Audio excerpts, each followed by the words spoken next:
안녕하세요. 다산에듀 원장 이재현입니다. 이번 시간에는 단상 유도전동기에 대해 알아보겠습니다. 이 유도전동기라고 하는 것은 고정자에서 만든 자속이 회전자에 쇄귀하면서 회전자에는 유기기전력이 발생을 하게 됩니다. 이때 이 유기기전력과 공극에 있는 자속의 상호작용에 의해서 회전자는 회전을 하게 됩니다. 이때 삼상 유도전동기 같은 경우에는 고정자에 삼상을 공급하면 회전하는 자기장을 만듭니다. 따라서 이 회전하는 자기장에 의해서 삼상 유도전동기는 회전을 할 수가 있습니다. 근데 이 단상 유도전동기 같은 경우에는 삼상을 공급하는 것이 아니라 단상을 공급합니다. 그러므로 회전하는 자개가 발생하는 것이 아니고 교번하는, 즉 서로 왔다 갔다 하는, 왕복하는 그러한 자개가 발생하게 됩니다. 그럼 얘는 회전 자개가 아니기 때문에 이 단상 유도전동기는 기동 토크가 0이 되고 스스로 기동할 수 없습니다. 그래서 별도의 기동장치가 필요하게 됩니다. 그럼 삼상 유도전동기에서는 우리가 회전자개에 대한 원리에 대해서 알아보았습니다. 그럼 이번에는 뭐예요? 단상 유도전동기에서 교번자개에 대해서 우리가 한번 해석을 해보겠습니다. 그림을 먼저 그려보면 단상 유도전동기의 고정자에는 단상을 공급한다라고 되어 있습니다. 그럼 여기에 권선을 이렇게 넣어보겠습니다. 이렇게 넣어보면 여기에서 이 점은 전류가 나오고요. 이 점은 들어간다라고 볼게요. 그러면 자속이 이렇게, 얘는 이렇게 되기 때문에 자속은 이러한 방향이 됩니다. 그러겠죠? 그러면 반대 주기에서는 권선이 전류의 방향이 어떻게 되겠어요? 반대가 되겠죠. 그러면 자개의 방향은 이렇게 됩니다. 그러면 위의 방향이거나 또는 아래의 방향의 자개만 형성이 됩니다. 그럼 이것을 우리가 파형으로 한번 알아보겠습니다. 파형으로 알아보면 여기에 교류를 가했다라고 하면 이러한 파형의 전류가 흐르게 될 것입니다. 그러면 이 자개는 0이었다가 점점 커서 가장 큰 값이었다가 다시 0으로 온 다음에 반대 방향으로 자개가 형성이 된다는 것을 알 수 있습니다. 이러한 자개인 거죠. 자, 근데 이 자개를 한번 벡터로, 두 개의 벡터로 나눠서 생각을 해보겠습니다.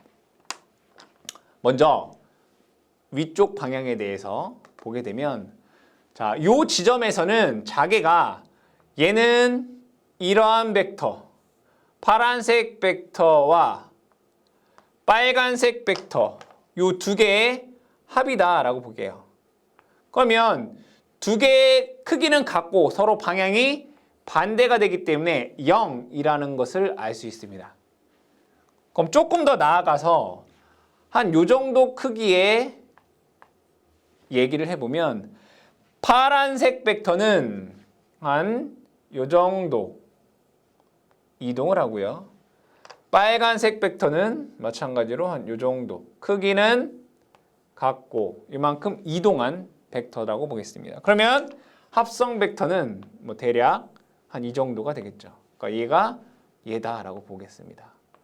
그리고 완전히 컸을 때, 요때 최대일 때는 파란색 벡터는 이러한 벡터이고 빨간색 벡터도 크기는 같고 방향이 같은 이러한 벡터다라고 보겠습니다. 그럼 결국에는 이 두 개의 합성 벡터는 이렇게 되겠죠.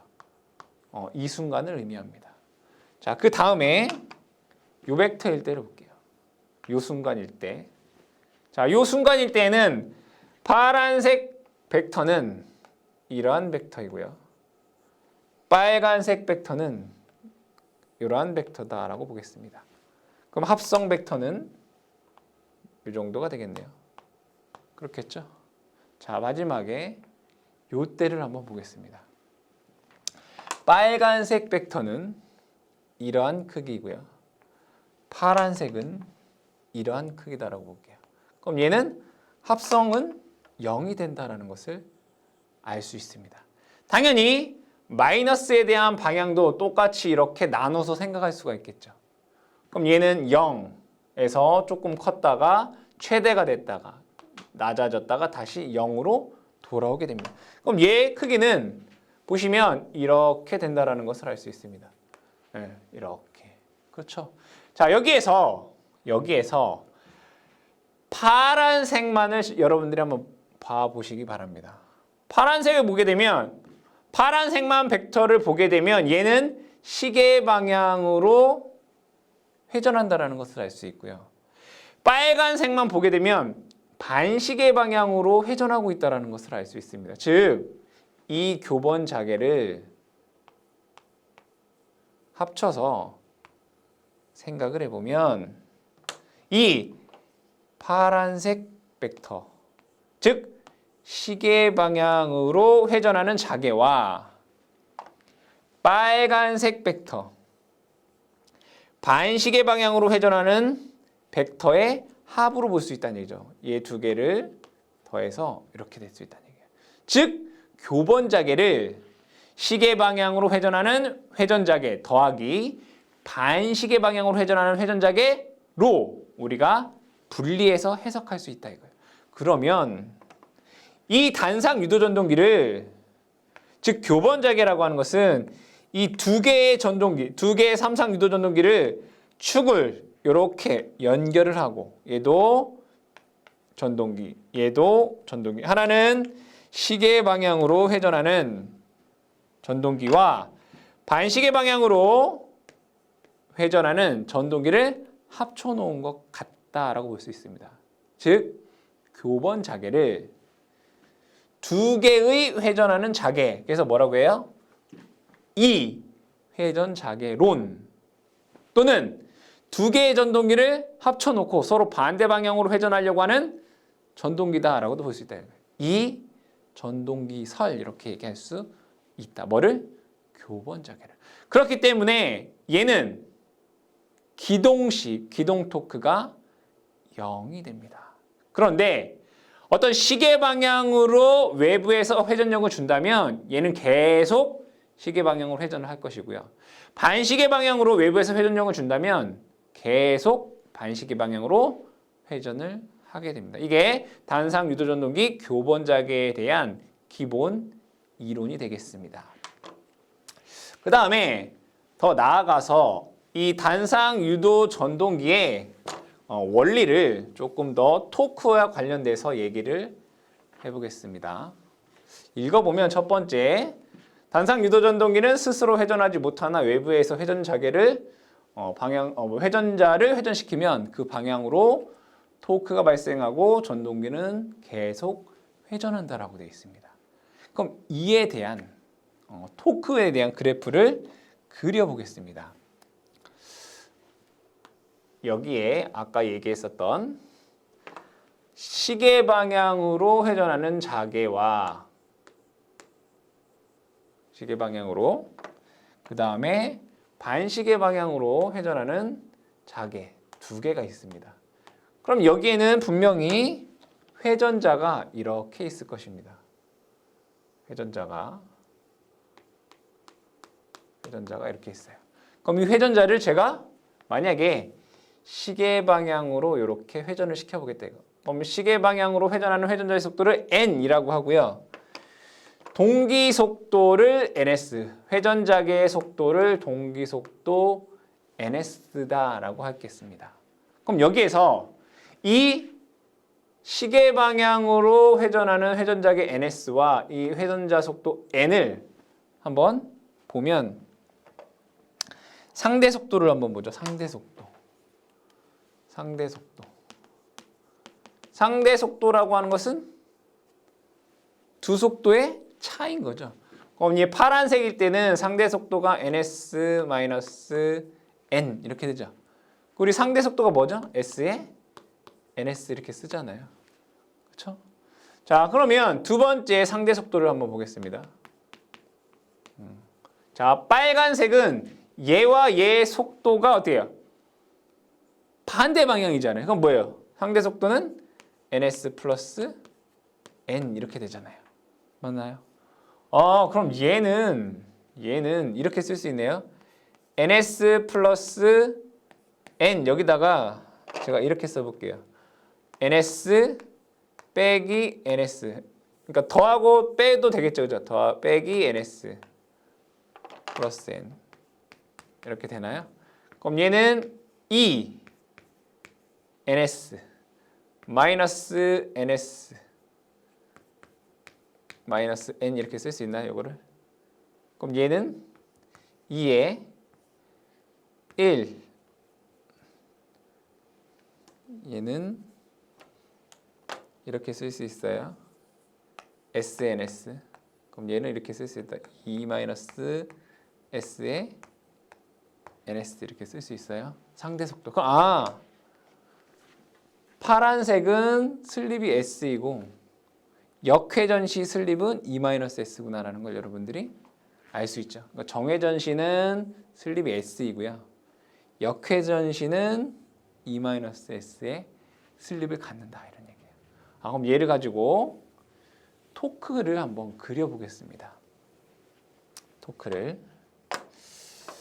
토크 그래프를 그리겠다 이런 얘기입니다.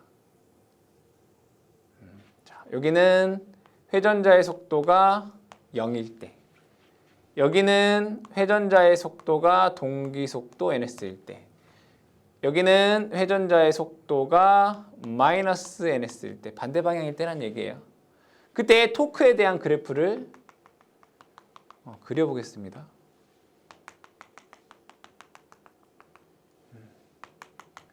자, 먼저 정회전일 때, 그러니까 파란색과 회전자계와 회전자에 의한 토크는 그래프로 그리면 이렇게 그릴 수 있습니다. 이렇게. 그러니까 여러분 많이 보시는 그래프죠. 회전자계에 의한 토크 이렇게. 이게 파란색. 그렇죠? 자, 파란색으로 그릴까요? 여러분들 조금 더 알아보기 쉬울게 이렇게 된다고요. 그러면 이 빨간색 같은 경우에는 뭐예요? 반대가 되겠죠. 반대가 된다고요. 얘가 이렇게 된다고요. 그러겠죠? 이렇게. 잘못 그렸네요. 여기에서 이렇게 와서 이렇게 돼야 돼요. 이렇게. 이런 그래프가 돼요.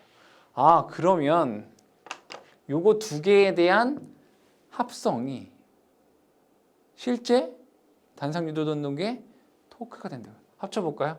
그럼 이쪽은 정회전 시에는 여기를 정회전, 여기는 역회전 이건 거잖아요. 얘가 이렇게 되더라고요.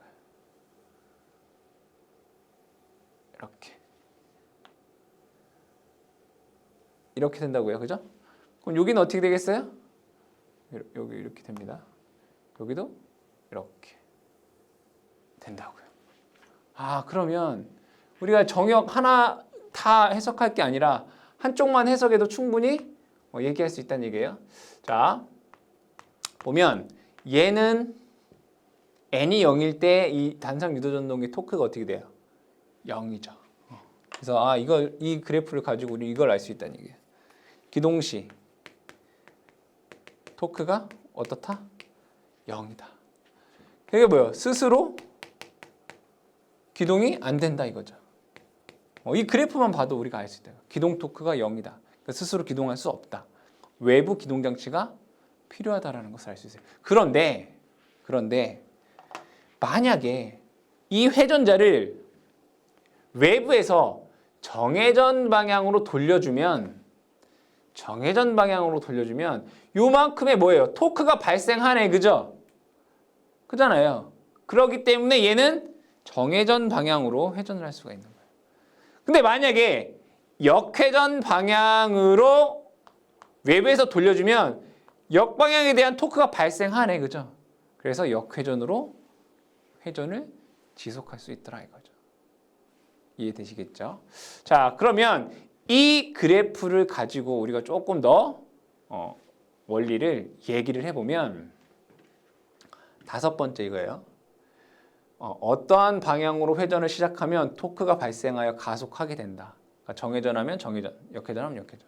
이때 슬립이 0이 되기 전에 토크가 0이 되므로 무브화 속도는 동기 속도보다 느리게 된다 이거예요. 여기 보시게 되면 여기에서 그래프가 여기서 이렇게 됐잖아요. 슬립이 0, 여기가 이제 슬립이 0인 거죠. 슬립이 0. 동기 속도일 때. 슬립이 0이 되기 전에 얘는 뭐예요? 토크가 이미 0 됐다 이거예요. 그래서 뭐예요? 단상 유도 전동기는 아무리 이상적이고 무부하라고 하더라도 동기 속도가 될 수 없다 이거예요. 그리고 얘는 슬립이 0에서 토크가 마이너스라고 하는 건 뭐예요? 발전기의 작용이 일어난다. 그죠? 슬립이 0에서 토크가 마이너스가 되어 발전작용을 한다라는 게 여러분들 단상 유도 전동기의 특징이다. 그럼 특징을 조금 더 알아보겠습니다. 기동 토크가 존재하지 않으므로 별도 기동 장치가 필요하다. 전보에 대한 무부하 전류의 비율이 대단히 크다. 그러니까 무부하에서도 전류가 많이 흐른다 이런 얘기예요. 아시겠죠? 세 번째, 삼상 유도 전동기에 비해서 역률이라든가 효율이라든가 성능, 무게 이런 것들이 다 좋지 않다. 즉 동일한 출력에 대해서 삼상과 단상을 비교하면 뭐가 좋다? 삼상이 좋다. 그래서 뭐예요? 삼상 유도 전동기를 많이 사용하는 거죠. 하지만 단상 같은 경우에는 전원을 얻기 쉽잖아요. 그러니까 여러분들 가정이라든가 여러분들 사무실이라든가 상점이라든가 이런 데는 삼상을 잘 사용하지 않고 대부분 뭐예요? 단상을 사용한다는 얘기예요. 그렇죠? 그래서 단상 전원을 쉽게 얻을 수 있으므로 뭐 가정용, 소공업용, 농사용에 많이 사용이 되더라 이런 얘기입니다. 그러면 이 단상 유도 전동기는 기동 토크가 없기 때문에 외부에서 기동 장치가 필요하겠죠. 그럼 기동 장치의 종류에 따라서 우리가 분류할 수 있는데 반발 기동형, 콘덴서 기동형, 영구 콘덴서 기동형, 분산 기동형, 쉐이딩 코일형 순으로 기동 토크가 크다라는 것입니다. 이건 여러분들이 암기를 해주셔야. 기동 토크가 큰 순서, 단상 유도 전동기의 기동 토크가 큰 순서는 무엇이냐? 문제가 가장 많이 나오겠죠. 그래서 이걸 꼭 기억을 해주시고요. 그 다음에 우리가 이 종류별로 하나하나씩 알아보겠습니다. 단상 유도 전동기는 기동 방법에 따라서 종류를 분류할 수가 있습니다. 크게 5가지가 되는데 분산 기동, 그 다음에 반발 기동, 반발 유도, 쉐이딩 코일, 모노사이클릭형이라는 것이 있습니다. 이 분산 기동이라고 하는 것은 단상 전원에서 위상이 서로 다른 2개의 전류를 이용해서 기동하는 방식을 분산 기동이다라고 얘기를 합니다. 이때 이 위상차를 만드는 데 있어서 저항을 사용하게 되면 저항 분산이 되는 것이고요. 코일을 이용하게 되면 리액터 분산이 되는 것이고 콘덴서를 이용하게 되면 콘덴서 기동이다라고 할 수 있습니다. 즉 여기에서는 분산 기동에는 리액터, 그 다음에 콘덴서 기동이 있다. 근데 대부분 분산 기동이다라고 하면 리액터 기동이다라고 생각을 해주시면 되고요. 별도의 콘덴서 기동이 있습니다. 그럼 첫 번째 분산 기동부터 알아보겠습니다. 이 분산 기동의 구조를 보시게 되면 이 고정자의 기동권선과 주권선이 있습니다. 그림으로 그려보죠. 여기에 고정자가 이렇게 있고요. 고정자가 있고 주권선을 제가 여기에 이렇게 설치를 해보고 얘를 주권선이라고 보겠습니다. M 이렇게. 그리고 전기적으로 위상이 90도 차이 나는 곳에 이러한 기동권선을 설치를 해보자 이거예요. 기동권선을 A 이렇게 씁니다. 근데 아까 얘기했듯이 분산 기동은 대부분 그냥 리액터 기동이다라고 했죠. 코일을 이용한 것입니다.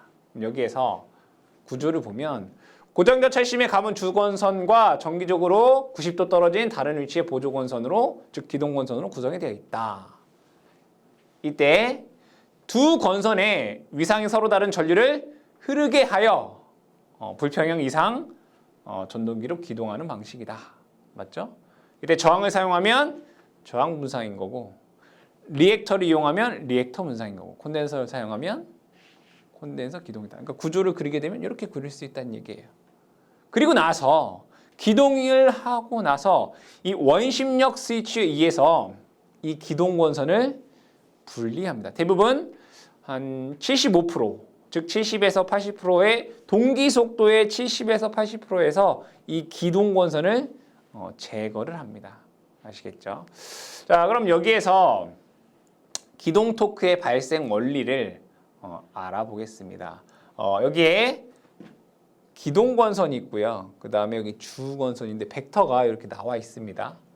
벡터 나와 있는데 이 벡터에 대해서 조금 설명을 해보면, 자, 이 기동권선은 주권선과 병렬로 연결하고 주권선보다 가는 코일을 사용하며 건수를 적게 한다는 겁니다.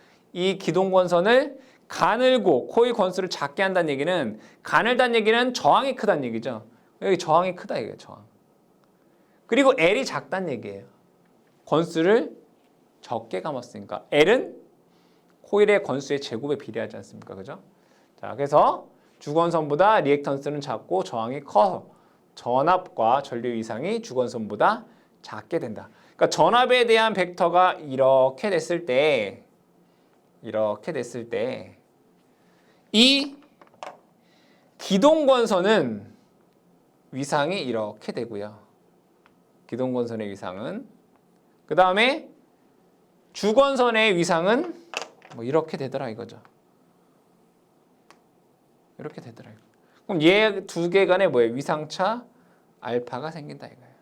이 위상차를 이용해서 기동 토크를 이용한다.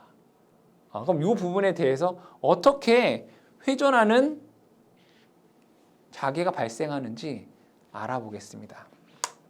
여기에서 이 전류에 대한 벡터를 한번 그려보겠습니다. 이렇게. 자, 먼저 여기에 있는 요거 뭐예요?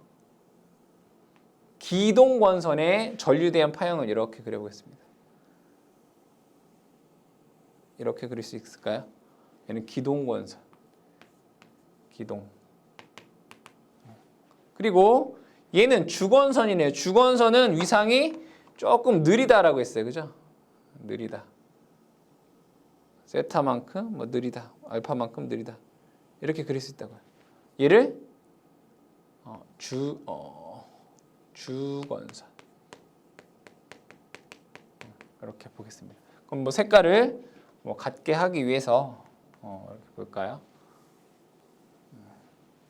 얘가 주권선, 얘는 기동권선. 이렇게 보겠습니다. 뭐 방법은 뭐 똑같으니까. 자, 그럼 여기에서 이 플러스 있을 때를 뭐 전류가 들어가는 방향, 마이너스를 전류를 나오는 방향 이렇게 보겠습니다. 근데 볼 때 여러분들이 자, 여기와 여기만 보면 되겠네요. 그렇죠? 한 방향만. 자, 요 순간을 볼게요. 요 순간. 자, 노란색 주권선입니다. 노란색. 주권선은 마이너스니까 점. 그럼 여기는 X 이렇게 되나요? 기동권선은 플러스니까 X. 여기는 점. 이렇게 되겠다. 맞죠? 그럼 자개를 한번 볼게요. 이렇게 이렇게 되나요? 자개가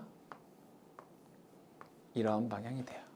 자, 다음에 자, 주권선, 그 다음에 기동권선 이렇게 볼게요. 자, 요 순간 볼게요. 요 순간. 노란색은 X, 하얀색도 X, X. 그럼 여기는 반대가 점이란 얘기예요. 그럼 자개가 이렇게. 그럼 얘는 자개가 이렇게 돼요. 그렇죠? 하나만 더 보겠습니다. 다시 주권선, 그 다음에 기동권선. 언제 볼 거냐면 요때를 볼게요. 주권선은 X. 그죠? 기동권선은 점. 그럼 여기는 점이고 여기는 X가 되겠네요. 그럼 자개를 이렇게 보면 이렇게 되네요. 그럼 얘를 보시게 되면 얘가 시계 방향으로 뭐 한다는 걸 알 수 있어요? 회전한다는 걸 알 수 있어요. 즉, 두 개의 전류의 위상차를 주어서 고정자에 공급을 하면 얘도 두 개에 의한 뭐야? 회전자계가 발생한다는 걸 알 수 있어요. 이 회전자계로 이 단상 유도전동기는 기동을 하고요. 이 기동을 해서 기동 토크가 올라가게 쭉 올라가서 회전자의 속도가 동기 속도의 70에서 80%가 되었을 때 이 기동권선을 원심력 스위치에 의해 개방을 하고 주권선으로 계속 운전을 하는 그러한 방식이 되겠다. 이때 이 자계는 완전한 원형의 회전자계가 아니라 완전한 원형이 아니다. 어떠한 형이다? 이제 타원형입니다. 타원형 회전자계를 만든다 이거예요. 완전한 원형이 아니더라. 타원형 회전자계를 갖더라. 그 내용을 한번 읽어보겠습니다. 주권선과 기동권선의 위상차로 공극에는 타원형의 회전자계가 생기고 기동 토크를 발생을 한다. 이때 동기 속도의 뭐 한 60에서 80%에서 원심력 스위치에 의해서 요것에 의해서 기동권선을 분리한다. 이때 기동 토크를 좋게 하기 위해서 농형권선에는 경사 슬롯을 채용한다. 그러니까 기동 토크를 조금 더 좋게 하기 위해서 이 분상 기동형 같은 경우에 경사 슬롯을 이용한다. 이렇게 되어 있습니다. 그럼 역회전은 어떻게 하느냐? 그럼 얘가 자계가 이렇게 시계 방향으로 지금 회전자계가 발생했습니다. 그죠? 그러면 둘 중에 하나를 극성을 바꿔주면 되겠다. 그렇죠? 역회전하기 위해서. 즉 반대 방향의 회전자계를 만들기 위해서 주권선과 보조권선 중 어느 한쪽의 접속을 전원에 대해서 반대로 하게 되면 반대 역회전 토크가 발생을 하겠죠. 그래서 두 개 중 하나만 어떻게 한다? 극성을 바꾼다라고 보시면 되겠습니다. 자, 이 분상형 같은 경우에 대한 특징을 알아보겠습니다. 기동 토크가 작고 기동 전류가 크기 때문에 잘 사용하지 않는다. 왜냐하면 다음에 배울 콘덴서 기동형이 훨씬 더 유리하기 때문에 잘 사용되지 않습니다. 원심력 스위치가 기계적인 약점이 있다면 고장 날 수가 있다는 얘기고요. 슬립은 삼상 유도전동기 비해 크다. 운전시 슬립은 삼상에 비해 크다라고요. 무부하일 때에도 회전자계는 원형이 아니고 타원형이며 부하 증가의 속도가 내려갈수록 타원형의 반장경이 적게 된다. 여기서 반장경이라고 하는 것은 타원형 우리 이렇게 얘기하잖아요. 그죠? 그럼 여기에서 요 길이를 반장경이다라고 얘기를 합니다. 그래서 부하가 증가하여 속도가 내려갈수록 타원의 반장경이 적게 된다는 얘기는 부하가 증가하여 속도가 내려갈수록 원형에 가깝게 된다라고 이해를 해주시면 되겠습니다. 특징에 대해서 기억을 해주시면 되겠네요. 자, 다음에는 콘덴서 기동형입니다. 콘덴서를 이용한 방식이다 이런 얘기가 되겠죠. 그래서 결국에는 자, 세 가지 방식이 있습니다. 세 가지 방식이 있는데 이 그림을 먼저 회로를 먼저 보고 얘기를 할게요. 자, 주권선은 다 똑같아요. 주권선, 주권선, 주권선. 그죠? 근데 이 기동권선에 C를 썼느냐, 그죠? 원심력 스위치에서 얘를 열 거예요, 그죠? C를 썼느냐. 그럼 얘는 똑같이 C를 썼는데 얘는 영구적으로 쓰는 거죠, 영구. 그리고 얘는 개방하는 거. 얘는 계속 쓰는 거고. 그러니까 콘덴서 기동형은 이 기동권선에 C를 썼다가 원심력 스위치에 의해서 제거가 되고요.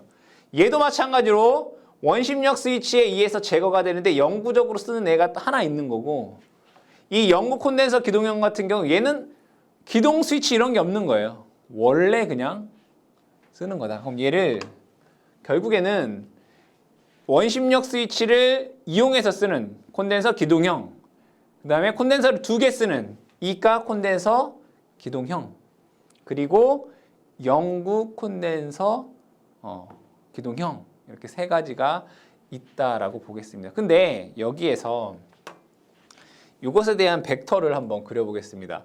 전압에 대한 벡터가 이렇게 있겠고 어쨌든 간에 여러분들이 분사한 기동형에서 알 수 있는 것은 기동권선과 주권선의 위상차를 주면 기동하는 타원형 회전자계가 발생해서 기동을 하고 일정 시간 후에 즉 동기 속도에서 60에서 80%의 회전 속도에서 원심력 스위치에 의해서 기동 권선을 제거한다라고 하면 원리는 동일합니다. 자, 근데 여기에서 이 콘덴서 기동형 같은 경우에는 전압에 대한 벡터가 이렇게 있다라고 보고요. 그다음에 주권선에 대한 벡터가 이렇게 있다고 보겠습니다. 얘가 주권선에 의한 전류 벡터예요. 근데 얘는 C를 썼잖아요. C는 뭐죠? 전압보다 전류 이상이 앞선다. 이렇게 된다. 그렇잖아요. 전압보다 앞선다. 그럼 얘가 뭐 알파가 더 크겠다. 그렇죠? 그럼 얘네들에 대한 어떤 특징을 알아보자. 콘덴서 기동형부터 하나씩 뭐 써 있는 걸 읽어봐도 여러분들이 다 알 수 있는 내용들이기 때문에 천천히 한번 얘기해 보겠습니다.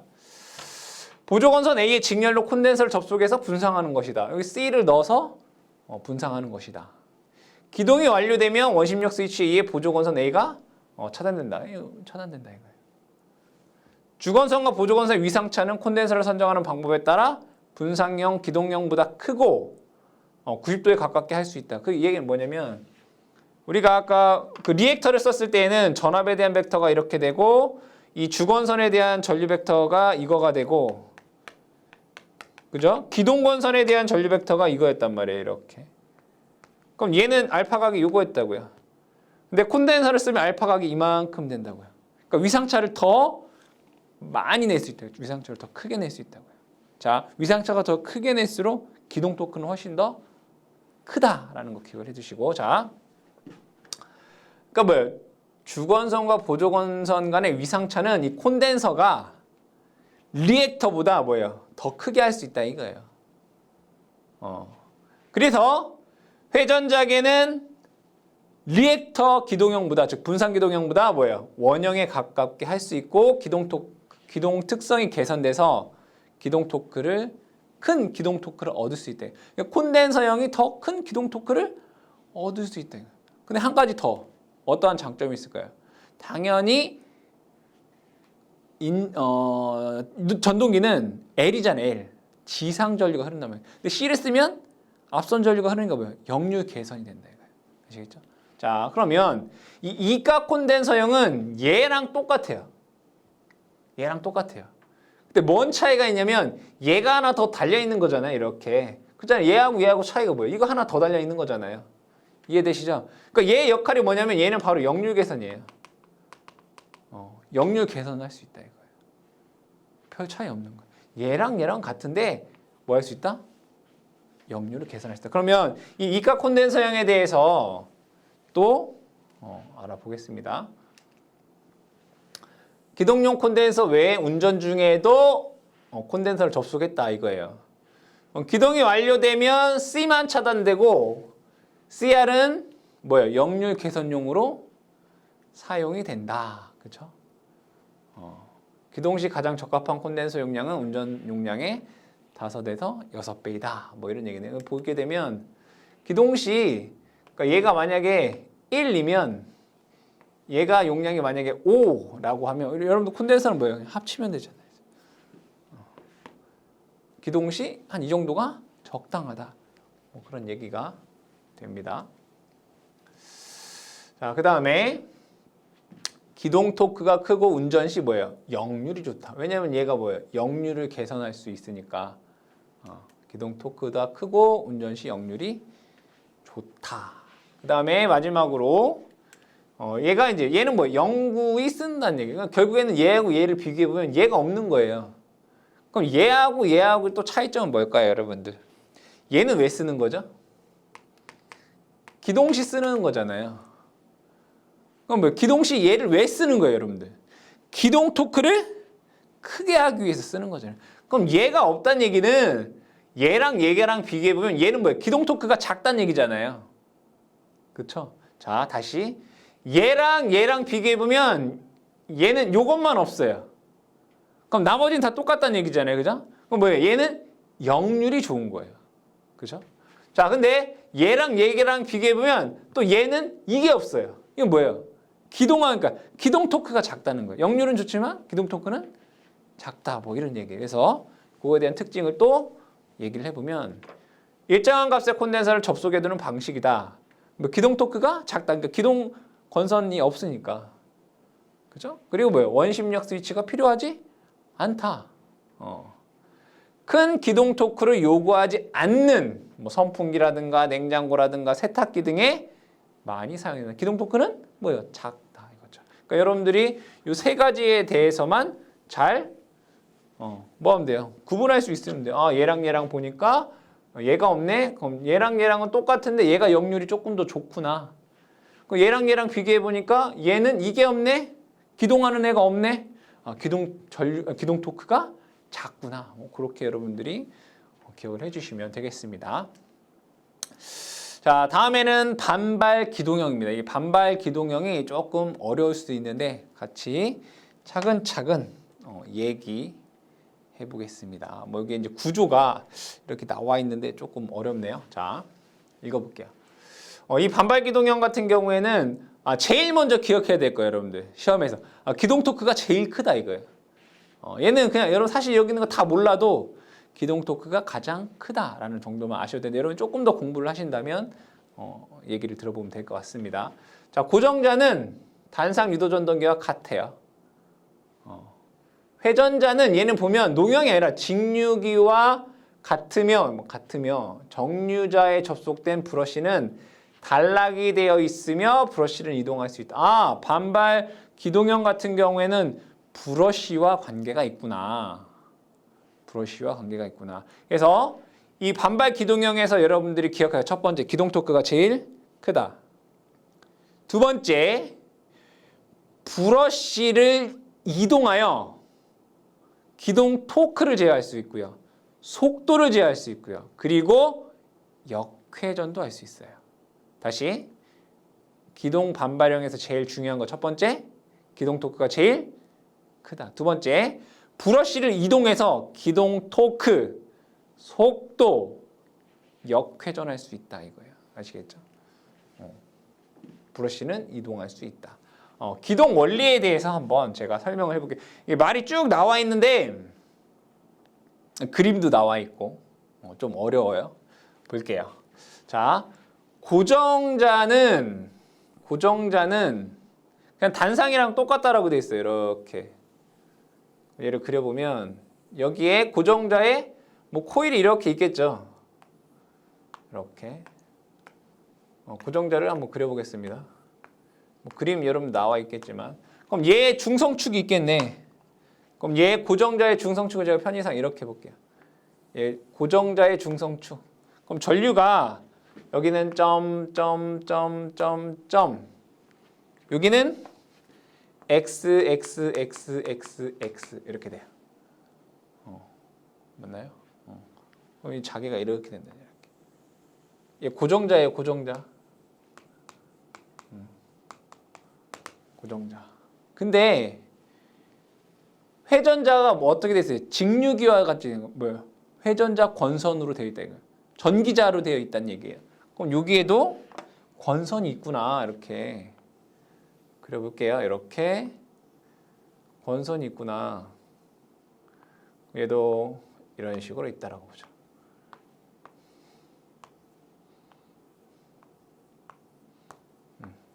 이렇게 회전자가 있을 거란 말이에요. 그리고 나서 얘를 이제 브러쉬를 이렇게 다는 거. 브러쉬가 되게 중요한 거예요. 브러쉬. 근데 이 브러쉬가 있는 곳이 뭐예요? 전기적인 중성축이 되겠죠. 이렇게. 그리고 나서 이 브러쉬를 얘를 서개를 두 개 이렇게 연결한 거예요. 이렇게 브러쉬 단락한 거예요. 그렇죠? 그러면 이 고정자에 의한 자속에 의해서 얘가 전압이 회전자에도 유기가 되겠죠. 그죠? 여기 x 이렇게 된다고 하죠. 점. 그럼 여기에서 이렇게 알파각이 이렇게 생겨요. 알파각. 그러니까 고정자에 의한 정기적 중성축과 회전자의 요 브러쉬에 의한 중성축이 이렇게 생길 거 아니에요. 그럼 요만큼의 알파각이 이렇게 생겨요. 그죠? 그러면 분명히 자, 이 고정자에 의한 자개가 이거잖아요. 이거. 이런 방향이라고 이런 방향. 이렇게 이런 방향. 그렇죠? 그럼 얘를 두 개로 나눠 볼게요. 어떻게 나눌 거냐면 이 브러쉬 축과 같은 방향에 의한 성분과 얘를 여기서는 이제 파이 C라고 쓸 거예요. 그러니까 얘랑 같은 축. 그리고 얘와 수직인 방향의 자속으로 나눌 수 있다고요. 여기 여러분들 그림에서는 파이 F 이렇게 썼다고요. 그럼 얘는 뭐 하는 애냐면 요 전기자의 전압을 유기해요. 그러니까 회전자의 전압을 유기한다고. 그러니까 여기에 있는 회전자의 전류가 이렇게 흐르게끔 만든다. x 점점점점 이렇게. 이 자속은 뭐 자세하게 설명하기는 어렵지만, 그러니까 얘가 이 자속은 이 성분은 얘네들 회전자의 전류가 흐르게끔 전압 유기한다. 전자유도 현상을 한다고요. 그럼 이 전류가 이렇게 흐르겠죠. 그럼 얘는 이 자속은 공극 자속이랑 같은 역할을 하는 거예요. 그럼 여기에는 이 회전자에는 전류가 나오는 전류이고요. 자속은 이러한 방향이에요. 그렇죠? 그럼 여기에서 플레밍의 왼손 법칙에 의해서 전류는 나오고 자속의 방향은 이렇게 되네요. 그죠? 맞아요? 다시. 자속의 방향은 이거이고 전류는 나오고 그 힘은 어떻게 돼요? 위쪽 방향이 되는 거죠. 그래서 이 회전자는 힘을 어디로 받아요? 이렇게 받아요. 이렇게. 그럼 여기서는 이렇게 받는다는 얘기네. 그죠? 그럼 얘는 이제 반시계 방향으로 회전을 하는 거예요. 그러니까 반발기동형이라고 하는 것은 이 고정자와 이 회전자의 극에 같아요. 서로 여러분 자석 N극 만나면 어떻게 서로 밀어내죠. 그 힘을 이용하는 게 반발기동형이다. 이렇게. 그러면 잘 보세요. 분명히 이 알파라고 하는 애는 얘와 얘가 이루는 각이에요. 그렇죠? 그러면 이 브러쉬를 내가 만약에 이쪽으로 이동을 하게 되면 이 알파각이 어때요? 커지겠죠? 더 커지잖아요. 그죠? 그럼 내가 반대로 이렇게 하게 되면 알파각이 작아지겠죠? 그럼 내가 브러쉬를 이쪽에 놓을 수도 있잖아요. 이렇게. 브러쉬를 이렇게. 그럼 어떻게 되겠어요? 요걸 기준으로 해서 브러쉬가 이렇게 돼 있으면 얘는 이렇게 회전한다는 얘기잖아요. 근데 얘를 기준으로 브러쉬가 얘가 이렇게 돼 있으면 어떻게 될까요? 예상하시겠지만 반대 방향으로 했을 때. 즉 브러쉬를 이동함에 따라서 그잖아요. 브러쉬를 그럼 알파각이 변한단 말이에요. 그 알파각이 변화하면 여기 되는 유도되는 유도기전력의 크기가 달라지고요. 그 힘이 달라니까 기동 토크가 달라진다. 속도가 달라진다고요. 그리고 뭐요? 회전 방향도 반대가 된다. 그러면 만약에 이 브러쉬의 축이 이 고정자 축과 같으면 기동 토크 발생 안 해요. 아시겠어요? 그리고 이 축과 또 90도가 돼도 그러니까 한 이 정도 얘랑 90도가 돼도 유기기전력이 발생하지 않기 때문에 또 기동 토크가 발생하죠. 즉 0도에서 90도 사이에서 기동 토크가 발생을 하고요. 그 접속을 반대로 하게 되면 역회전을 한다. 그런 내용. 읽어볼게요. 자석 파이 C가 회전자 권선을 지나가면서 회전자 권선에 기전력을 발생한다. 그죠? 회전자의 전류가 유기된다. 그러니까 얘에 의해서 회전자의 유기기전력이 발생한다 이거예요. 그러면 그 회전자에 흐르는 전류하고 이 자석 파이 F라고 하는 걸 상호작용에 의해서 토크가 발생해서 전동기는 기동을 한다. 그리고 동기 속도의 70에서 80% 속도에서 원심력 개폐에 의해서 뭐 정류좌편을 단락하고 회전자를 농형과 같은 접속으로 운전을 한다. 뭐 이런 얘기예요. 농형으로 운전한다 이거예요. 기동시는 직류기처럼 회전자를 직류기처럼 이용해서 기동을 하고 얘가 속도가 올라가면 어떻게 한다? 정류기를 단락해서 농형처럼 운전한다. 아시겠죠? 이게 반발 기동형입니다. 그럼 얘의 특징은 어떠냐? 아까 얘기 다 한 거예요. 다 한 건데 읽어볼게요. 브러쉬의 이동으로 원활한 기동과 속도 제어가 가능하다.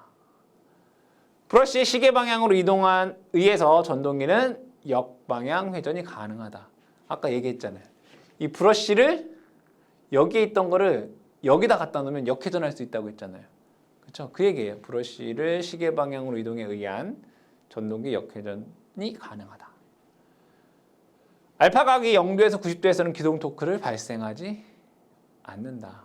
0에서 90도 사이에서. 근데 그 알파각이 한 10에서 20 정도에서 제일 큰 기동 토크를 발생한다는 얘기죠. 400에서 500%의 기동 토크를 발생한다. 근데 단점도 있겠죠. 뭐 기동시 정류자 불꽃에 의한 뭐 고조파가 발생할 거고 이에 따른 유도 전압이 발생을 하겠죠. 그러니까 라디오 전파 장애를 발생할 수 있다. 비싸고 보수가 어려워. 반발 기동형보다는 콘덴서 기동형을 많이 사용하더라. 펌프용 공기 압축기용으로 사용을 한다.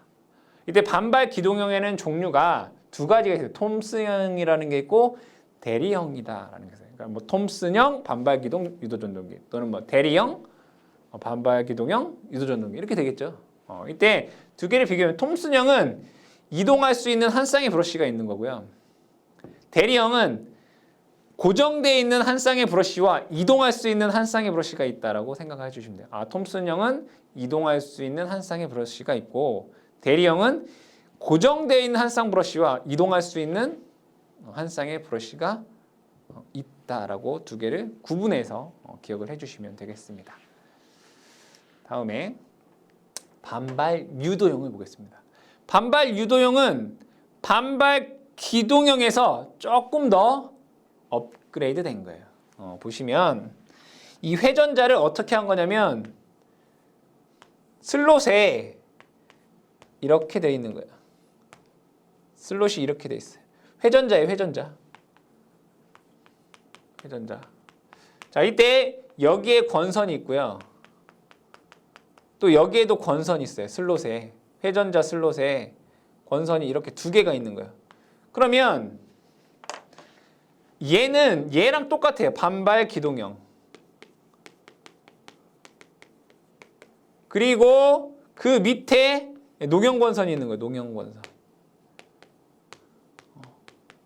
농형권선. 그러니까 얘 두 개를 뭐 한 거예요? 합친 거예요. 합친 거.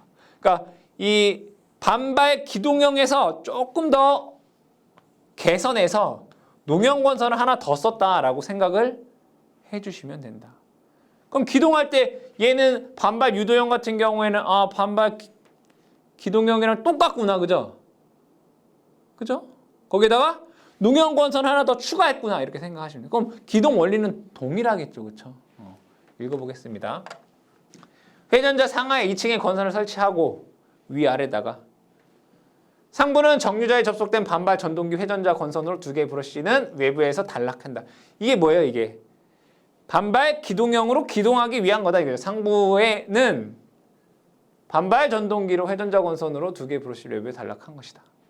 하부에는 농형 권선의 구조로 되어 있으며 이중 농형 전동기와 같이 동작한다 이런 얘기예요.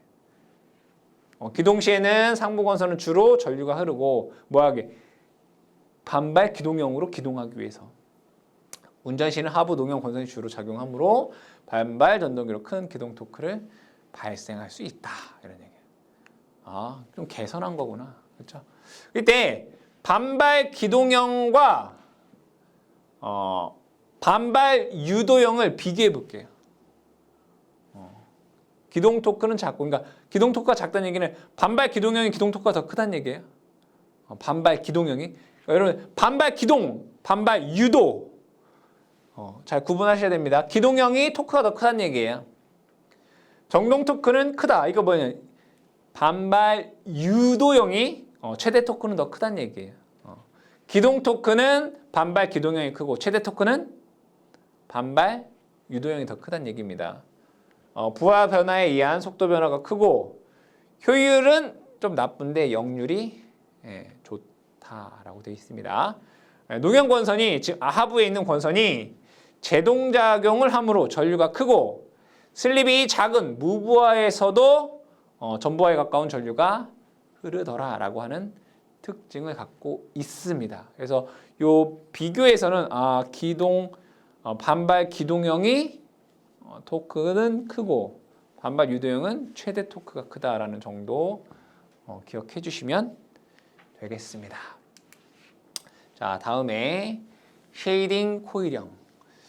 이 쉐이딩 코일형에서는 여러분들이 제일 중요하게 생각해야 되는 건 뭐냐? 기동 토크가 가장 작다 이거예요. 잘 사용하지 않는다.